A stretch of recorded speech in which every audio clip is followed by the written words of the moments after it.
नमस्कार, आप देख रहे हैं प्रणाम देवभूमि में हूं आपके साथ उन्नति भटनागर। बुलेटिन का आगाज महत्वपूर्ण खबर के साथ देहरादून से, जहां सेना अधिकारी मनोज पांडे होंगे निरीक्षण अधिकारी। पासिंग आउट परेड कार्यक्रम का निरीक्षण करेंगे वो। 10 दिसंबर को होगा भारतीय सैन्य अकादमी पासिंग परेड।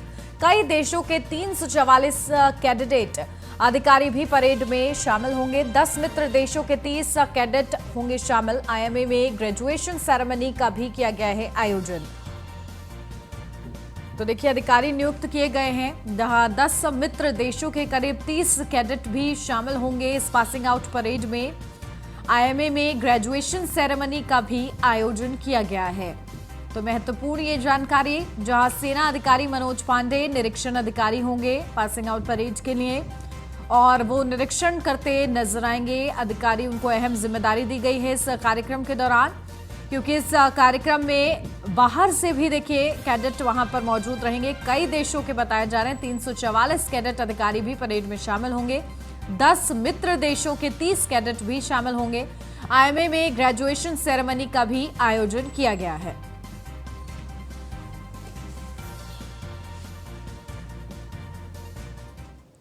उत्तराखंड विधानसभा का शीतकालीन सत्र अनिश्चितकाल के लिए स्थगित हो गया है। 2 दिन तक चले सत्र की कार्यवाही काफी हंगामेदार रही।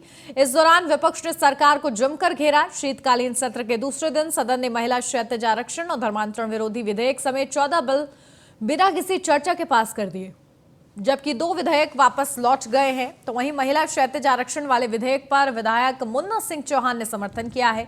समूचे सदन ने सर्वसम्मति से विधेयक को मंजूरी दी है। विपक्ष ने उत्तराखंड अधीनस्थ सेवा चयन आयोग की भर्तियों में घोटाले के मुद्दे पर सदन में हंगामा किया। मामले की सीबीआई जांच की भी मांग उठाई गई। सरकार ने विपक्ष के आरोपों को खारिज किया, तो नाराज विपक्षी सदस्यों ने सदन से सांकेतिक तौर पर वॉकआउट किया।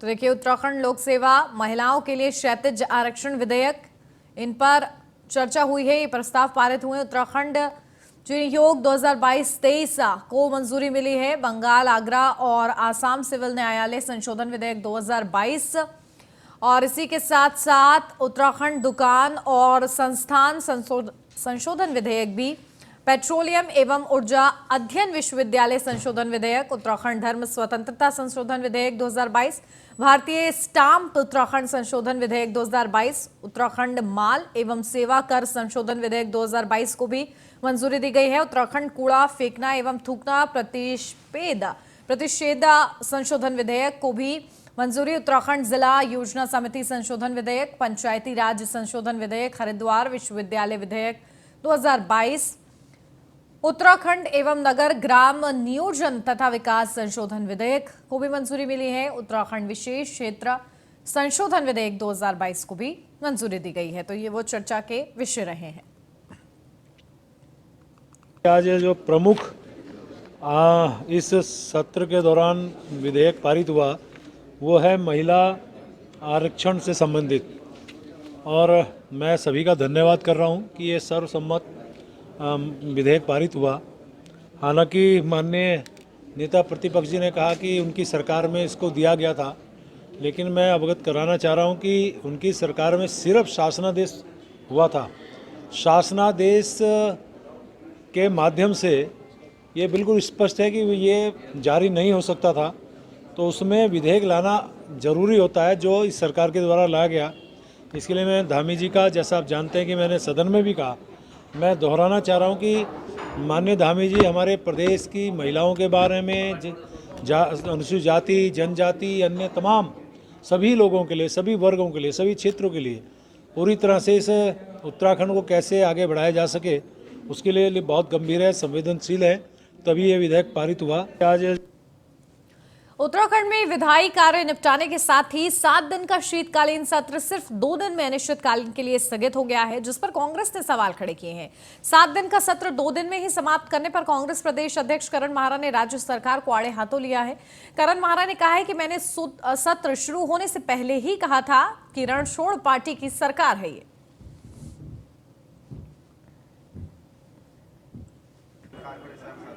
आज सरकार ने मेरे वक्तव्य को साबित कर दिया। मैंने कहा था रण छोड़ हैं, रण छोड़ के भागेंगे। 5 दिन का सत्र बुला के 2 दिन में समेट दिया। हंगामे में 14 प्रस्ताव पास करा लिए जो जनता के संग अन्याय है, जनता के प्रश्न अनुत्तरित रह गए और सरकार ने भागने की कोशिश किया। और रितु खंडूरी जी का बयान बहुत ही खेदपूर्ण है, जिसमें उन्होंने कहा कि जनता के पैसे की बर्बादी है, जबकि हकीकत यह है कि हाउस चलना चाहिए था, बिजनेस इनको लेके आना चाहिए था और हाउस चलता तो लोगों के सवाल जो थे उनके विकास से संबंधित, उनकी दिक्कतों से संबंधित, उनकी परेशानियों से संबंधित उनका कुछ ना कुछ समाधान निकलता और जिससे सरकार बचते हुए निकल गई। क्योंकि इस समय कानून व्यवस्था बहुत बुरी स्थिति में है। अंकिता मर्डर केस से लेके बैकडोर भर्ती से लेके सचिवालय भर्ती, SSC भर्ती घोटाला चल रहा था, तो सरकार को भागना ही था क्योंकि सरकार के पास किसी चीज़ के उत्तर नहीं है। और जिस बेशर्मी से सरकार VIP को बचाने की कोशिश कर रही है, तो हमको पूरी उम्मीद थी कि सरकार भागेगी और सरकार ने भाग कर साबित कर दिया कि ये रणछोड़ सरकार है और जनता के सवालों का जवाब नहीं देना चाहती। मुख्यमंत्री पुष्कर सिंह धामी के प्रयास से उत्तराखंड विधानसभा ने धर्मांतरण कानून को मंजूरी दे दी है। संत समाज भी राज्य सरकार की इस पहल का स्वागत कर रहा है। स्वामी अवधेशानंद महाराज ने इस पहल का स्वागत करते हुए सरकार और मुख्यमंत्री को बधाई दी है। आदरणीय पुष्कर सिंह धामी जी के सत प्रयास का उत्तराखंड की सरकार ने एक बड़ा निर्णय लिया है। धर्मांतरण के लिए एक बड़ा कठोर वह कानून लेकर आए हैं। इसके लिए माननीय मुख्यमंत्री आदरणीय पुष्कर सिंह धामी जी और उनके सहयोगी, उनकी सरकार बधाई की पात्र है। उनका यह कठोर निर्णय निसंदेह शुभकारी है, स्तुत्य है और मैं ये भी कहना चाहूंगा कि पूरे भारत के लिए वो अनुकरणीय भी है। बीजेपी प्रदेश मुख्यालय में भाजपा महिला मोर्चा ने महिला आरक्षण विधेयक पारित किए जाने पर एक दूसरे को मिठाई खिलाकर खुशी मनाई। साथ ही सूबे के मुख्यमंत्री पुष्कर सिंह धामी का धन्यवाद भी दिया। महिलाओं का कहना है कि धामी सरकार के इस कदम से प्रदेश में महिला सशक्तिकरण को बढ़ावा मिलेगा। बता दें कि पूरे देश में उत्तराखंड सरकारी सेवाओं में 30% क्षैतिज महिला आरक्षण देने वाला पहला राज्य बना है, जिसके चलते धामी सरकार की प्रदेश भर में खूब वाहवाही भी हो रही है।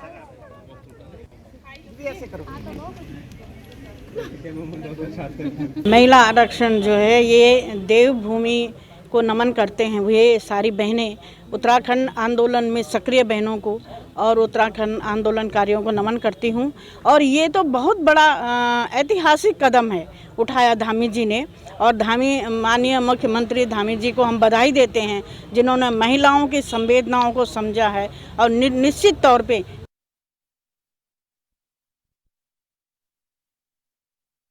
जश्न मनाया है। उत्तराखंड विजिलेंस ने भ्रष्टाचार के खिलाफ बड़ी कार्रवाई करते हुए मंडी निरीक्षक शिवमूर्ति सिंह को 30,000 घूस लेते गिरफ्तार किया है। आरोपी ने आरा मिल और लकड़ी मंडी के व्यापारी से लाइसेंस ट्रांसफर करने के नाम पर रिश्वत ली है। विजिलेंस ने आरोपी के दफ्तर और घर पर छापेमारी कर महत्वपूर्ण दस्तावेज बरामद किए। आरोपी को शुक्रवार को कोर्ट में पेश किया जाएगा।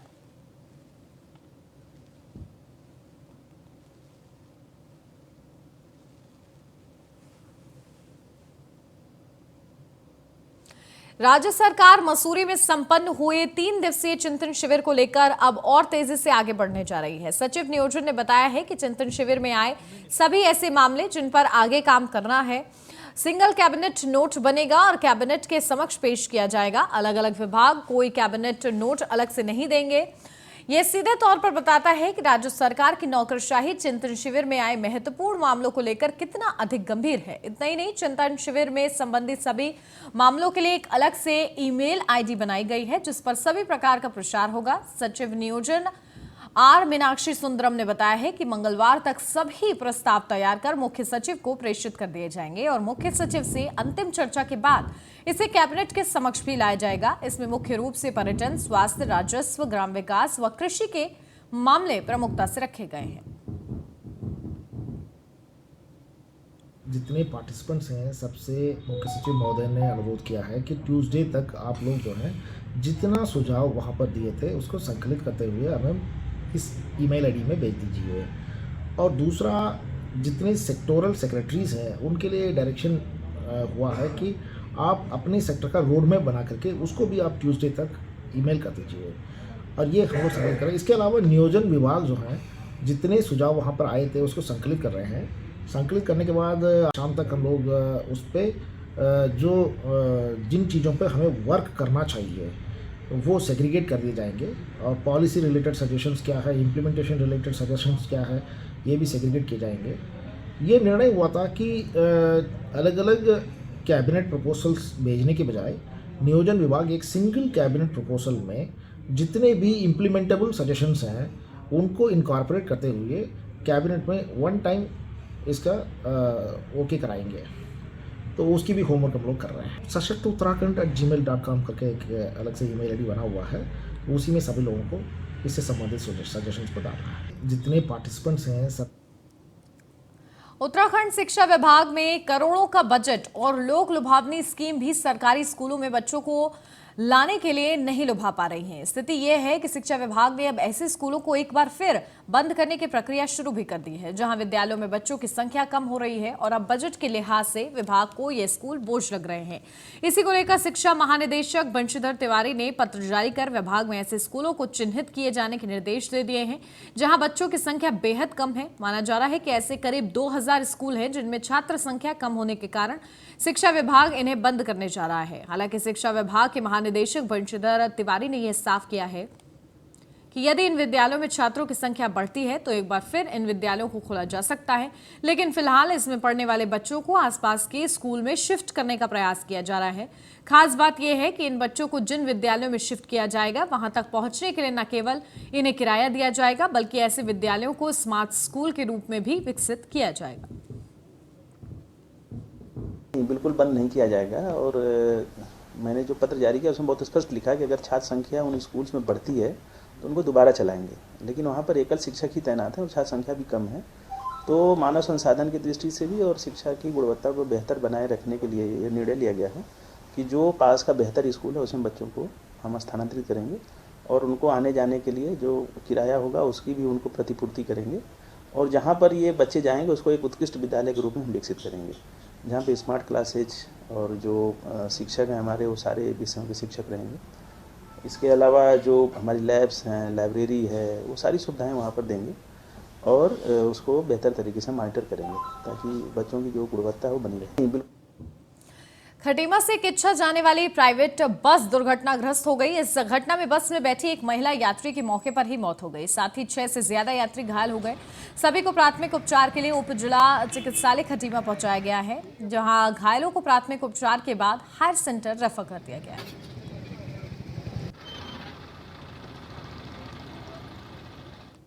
के करीब सिसई खेड़ा है, तो यहाँ पे एक ट्रक और बस की भिड़ंत हो गई। उसमें एक सितारगंज की तरफ से एक आल्टो आई थी जो ओवर स्पीड में थी, उसको बचाने के चक्कर में बस वाले ने थोड़ा सा अंदर की तरफ मोड़ दिया जिससे उसकी टक्कर ट्रक से हो गई। इसमें अभी तक जो बताया जा रहे हैं घायल, इसमें लगभग 6 घायल हैं, एक की डेथ बताई जा रही है। घायलों को खटीमा और सितारगंज हॉस्पिटल में भर्ती करा दिया गया है, उनका अभी ट्रीटमेंट चल रहा है। सहकारिता विभाग और पशुपालन विभाग के संयुक्त प्रयास से उत्तराखंड सरकार ने कुक्कुट वैली लॉन्च की है, जिसका मुख्य उद्देश्य राज्य में बढ़ती बेरोजगारी और पलायन दर को कम करना है। साथ ही ये योजना पालकों को भी लाभान्वित करेगी। पशुपालन मंत्री सौरभ बहुगुणा ने बताया है कि सरकार उत्तराखंड के सभी 13 जिलों में कुक्कुट वैली को लॉन्च करने वाली इस योजना में दीनदयाल उपाध्याय किसान योजना के तहत पालक बिना किसी ब्याज के लोन ले सकते हैं। वहीं यदि कोई व्यक्ति कुक्कुट पालन करना चाहता है तो उसे सरकार द्वारा ट्रेनिंग भी प्रदान की जाएगी। कुछ दिन पहले हमारे विभाग के द्वारा एक गोट वैली कॉन्सेप्ट लॉन्च किया गया था और आज हमने कुक्कुट वैली का एक कॉन्सेप्ट लॉन्च किया है, जिसमें सहकारिता विभाग और पशुपालन विभाग दोनों अपनी अहम भूमिका निभा रहे हैं। पहली बार ऐसा हो रहा होगा कि उत्तराखंड के 2 डिपार्टमेंट मिलके एक योजना को धरातल पर उतारने जा रहे हैं। कुक्कुट वैली जो कॉन्सेप्ट हमारा एक लोगों को रोज़गार से जोड़ने का, जो माननीय मोदी जी और हमारे माननीय मुख्यमंत्री पुष्कर सिंह धामी जी का सपना है किसानों की आय बढ़ाने का, पशुपालकों की आय बढ़ाने का, उसके लिए एक बहुत इम्पॉर्टेंट ज़रिया साबित होने वाला है। आप हमारे यहाँ पर 13 के 13 जिलों में हम कुक्कुट वैली लॉन्च करेंगे। ये जो हमारे दीनदयाल उपाध्याय किसान योजना स्कीम है कोऑपरेटिव विभाग की, उससे हम लोगों को इंटरेस्ट फ्री लोन देंगे और उनको कुक्कुट प्रोवाइड कराएंगे, ट्रेनिंग भी हम देंगे और पूरी 100% बायबैक स्कीम पर होगा। उनके मीट और एग दोनों सरकार एम्पैक्स के द्वारा एक्वायर करेगी। और हिमालय हमने इसका जो नाम दिया है वो हिमालय दिया है, ताकि हिमालय चिकन, ताकि जिससे कि लोगों को ये विश्वास हो कि एक उत्तराखंड जैसी एक स्वच्छ स्टेट से आ रहा है, ऑर्गेनिक है। तो एक कोशिश है हमारी कि लगातार गोट वैली के बाद कुकुट वैली लॉन्च करने के बाद एक कोशिश की हमने कि जो सबसे बड़ी उत्तराखंड की समस्या है रोज़गार और पलायन, कुछ टिहरी से अब खबर, जहां टिहरी के जिला अधिकारी डॉक्टर सौरभ गहरवार ने प्रधानमंत्री फसल बीमा योजना के प्रचार वाहन को हरी झंडी दिखाकर रवाना किया।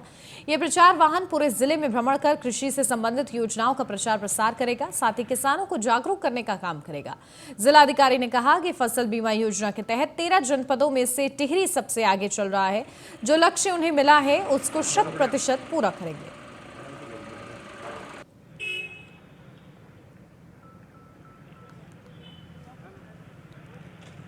हमारी प्रधानमंत्री किसान बीमा योजना है, उसमें बेसिकली ये है कि हमारे जितने भी कृषक हैं उनको ये सूचना देने के लिए कि अपने आप हॉर्टिकल्चर से रिलेटेड क्रॉप हो या एग्रीकल्चर से रिलेटेड क्रॉप हो उसका आप बीमा करा लें।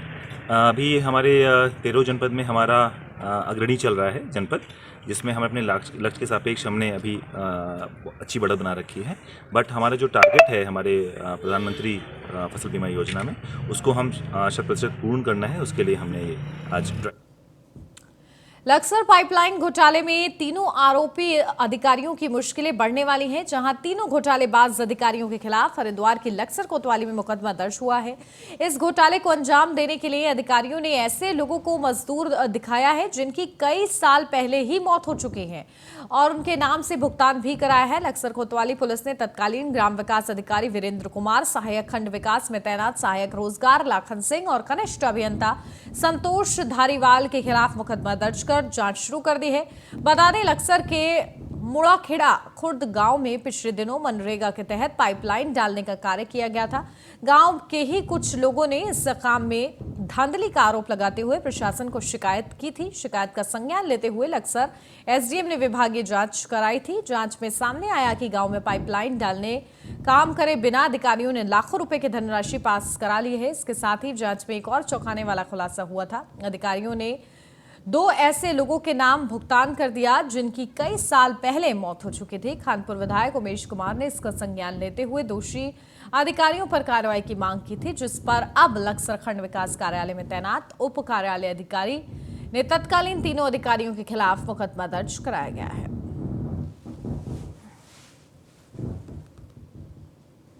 सर, कोतवाली क्षेत्र में एक जांच जो है वो संबंधित विभाग के द्वारा प्राप्त हुई थी। उसी के आधार पर एक तहरीर प्राप्त हुई जिसमें 30/11/2022 को मुकदमा इसमें पंजीकृत किया गया है। इसमें 3 अधिकारियों के खिलाफ मुकदमा पंजीकृत हुआ है और जो भी जांच, एक तो जो विभागीय जांच है और उसके बाद भी जो हमारे इन्वेस्टिगेटिंग ऑफिसर हैं, जो भी तथ्य सामने आएंगे उस पर हम सख्त से सख्त कार्रवाई इनके खिलाफ करेंगे। सर, कोतवाली क्षेत्र में भीमताल के औखलकांडा ब्लॉक के डालकन्या में सामुदायिक स्वास्थ्य केंद्र में जन सुविधाओं के अभाव में घर पर हुई जच्चा बच्चा की मौत को लेकर गुरुवार को डालकन्या के ग्रामीणों ने कार्यालय निदेशक चिकित्सा स्वास्थ्य एवं परिवार कल्याण के बाहर धरना प्रदर्शन किया। पूर्व दर्जा मंत्री हरीश पनेरू ने कहा कि डालकन्या में स्वास्थ्य सेवाओं के अभाव में कई गर्भवती महिलाओं की मौत हो चुकी है।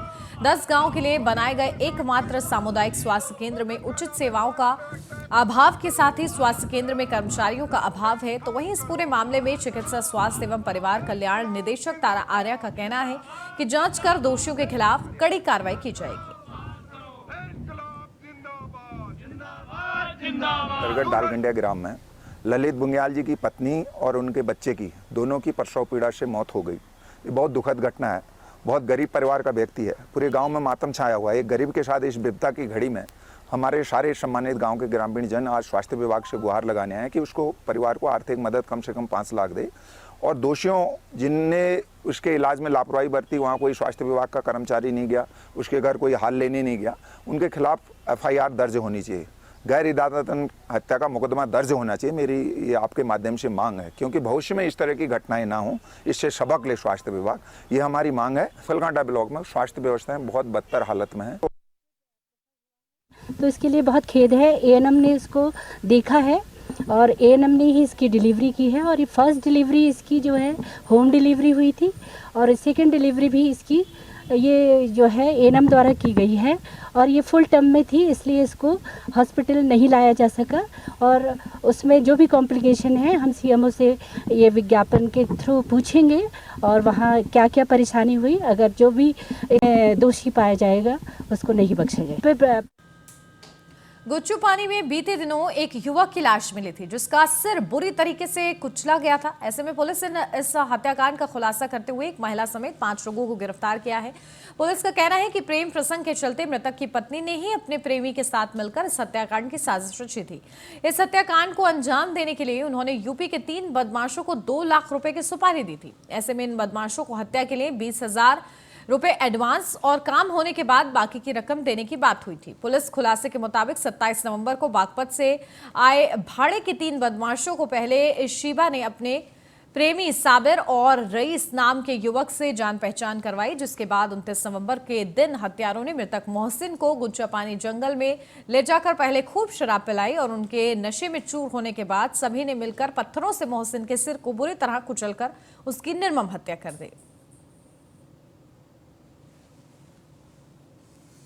की धर्मपत्नी के प्रेमी और इसका प्रेमी का जो सड़ो भाई है रईस खान, इन तीनों ने मिलकर के इसको मारने की योजना बनाई। 2 लाख की सुपारी दिया गया, जिस पर 3 बदमाश बागपत के लाए गए। उनका नाम है शाहरुख, अरशद और रवि कश्यप। इन तीनों को लाया गया और एक सुनिश्चित तरीके से उनको 27 तारीख को यहाँ पहुँचे और मृतक के जो ई रिक्शा था उसको लेकर के देहरादून घूमते रहे। 28 तारीख को बहुत ही तरीके से उसको गुच्छू पानी की तरफ ले गए। वहाँ शराब पिलाया, खाना ना खाया, शराब ज़्यादा पिला करके उसको बहुत नशे में की स्थिति में ला करके फिर पत्थर मार करके उसको मर्डर किया गया है और तीनों पकड़ लिए गए हैं। तीनों जो आए थे यहाँ पर भाड़े के जो अपराधी, उनको अरेस्ट किया गया। साथ ही साथ जो है साबिर और उसके जो प्रेमी है, जो मृतक का जो धर्मपत्नी, उसको हमने अरेस्ट कर लिया है। पौड़ी के जिलाधिकारी डॉक्टर आशीष चौहान ने कलेक्ट्रेट सभागार में स्वास्थ्य विभाग की बैठक लेते हुए हाई रिस्क प्रेगनेंसी वाले मामलों को बेहतर तरीके से डील करने के लिए स्वास्थ्य विभाग के अधिकारियों को इसके एक मॉनिटरिंग ऐप बनाने के निर्देश दिए हैं, जिसमें हाई रिस्क प्रेगनेंसी के मामले साझा किए जाएं तथा इस ऐप में मुख्य चिकित्सा अधिकारी के साथ साथ सभी स्थानीय स्वास्थ्य यूनिट प्रभारी महत्वपूर्ण चिकित्सक नजर जुड़ी हो, ताकि चिकित्सा निदान की बेहतर सूचना उपलब्धता के आधार पर बेहतर चिकित्सा दी जा सके।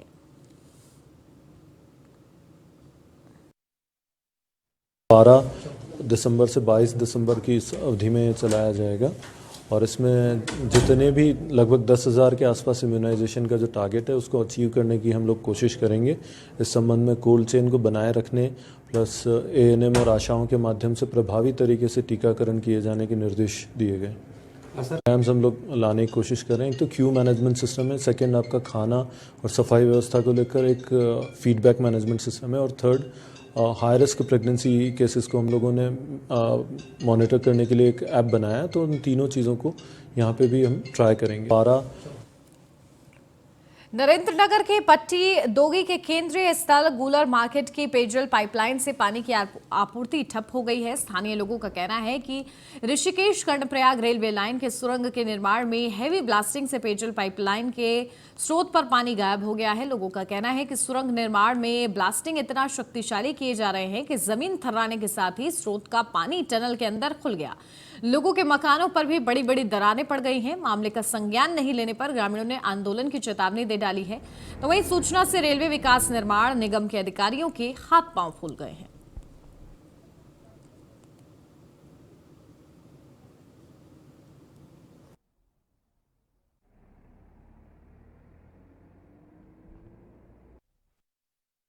ने साइट विजिट करी थी जहाँ पे स्रोत है, वहाँ पे अभी हम क्या करेंगे, अपने टनल में चेक कर लेंगे कि पानी का कितना वॉल्यूम आया था। फिर क्या है, ये इस बीच में जो हमारा जल संस्थान है, जो भी अगर हमारे उससे हुआ है तो हम जो भी एस्टिमेट आएगा उसको बियर करेंगे। और मतलब जो क्योंकि हमारा काम टनल बनाने का है मेन, तो फिर जो मेन काम ये लाइन बिछाने का जल संस्थान का और जल निगम का है। तो जो भी एस्टिमेट आएगा हम लोग उसको बियर करके वो उनको पहुँचाएंगे। जो कार्य चल रहा है तो टनल बनने से तमाम स्रोत सूखने पे आ गए हैं, जिसका मैंने 2018 में पहले ही एक तहसील दिवस के माध्यम से लेटर दे चुका हूँ कि यहाँ पे जो ये रेलवे टनल हम विरोध नहीं कर रहे हैं विकास के लिए, मगर हमारे विकास के साथ हमारा तो विनाश हो रहा है। तो हमने उस समय भी एहसास करवा दिया था, पर आज वही स्थिति आ गई कि तमाम स्रोत जो है सूख गए। सडनली रात को ये नौबत आई और आज हम स्रोत पे गए तो स्रोत पे देखा तो वहाँ पे कोई पानी की बूंद ही नहीं है। तो अभी इनसे जल संस्थान, RBNL वाले, जल निगम वाले तमाम यहाँ बिहार के थे, तीनों ने जो आश्वासन दिया, तीनों ने कल तक देख, अगर नहीं मानते हैं तो मजबूर होकर के हमें RBNL का काम रोकना पड़ेगा। टनल से पानी स्रोत का सूख गया है, तो अभी हम टैंकर से वैकल्पिक व्यवस्था कर रहे हैं और कल मैं BFG से L-3 HDP पाइप जोड़ के वैकल्पिक टैंक में चालू कर देंगे। रात दिन मशीनें चल रही हैं, हमारे लिए रात दिन सोना बिल्कुल सोना हराम हो रखा है। जब ब्लास्ट होते हैं तो हमको घर से बाहर भागना पड़ता है, बिल्कुल भय का माहौल है। LNT वाले बोलते हैं कि हम RBN वालों को बोलो, RBN वाले बोलते हैं कि LNT वालों को बोलो। हमारे को अभी लिखित में कोई आश्वासन नहीं मिला, हम चुप रहने वाले नहीं हैं। रेलवे का इसी के साथ इस बुलेटिन में फिलहाल बस इतना ही। खबरों का सिलसिला आगे भी जारी है, आप बने रहिए न्यूज़ वन इंडिया के साथ।